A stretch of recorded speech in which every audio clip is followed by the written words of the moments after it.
Bonjour à toutes et à tous, merci de votre fidélité.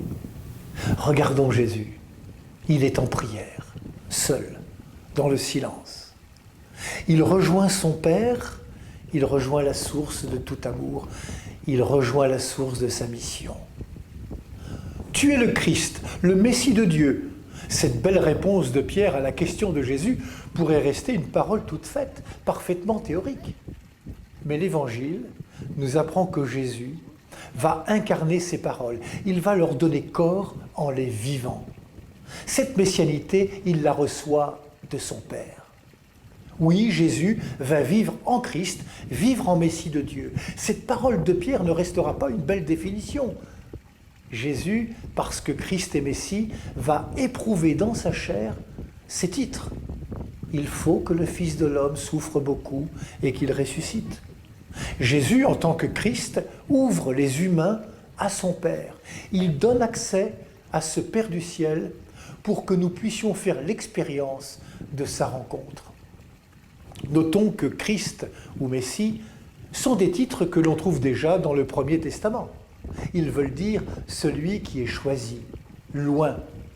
On oignait, en versant de l'huile sur sa tête, celui qui était choisi pour accomplir une mission importante ou exercer de hautes responsabilités. Cependant, les contours de sa mission ne sont pas très précis.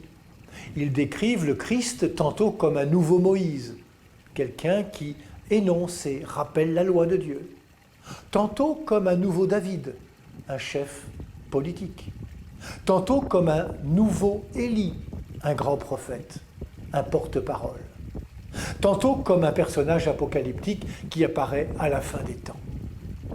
Dans le Second Testament, le Messie est celui qui manifeste pleinement la présence de Dieu.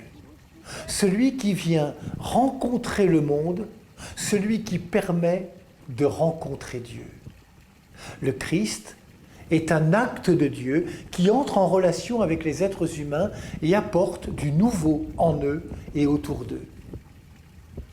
Jésus est Messie, Jésus est Christ, parce qu'il rassemble en sa personne l'humanité et la divinité.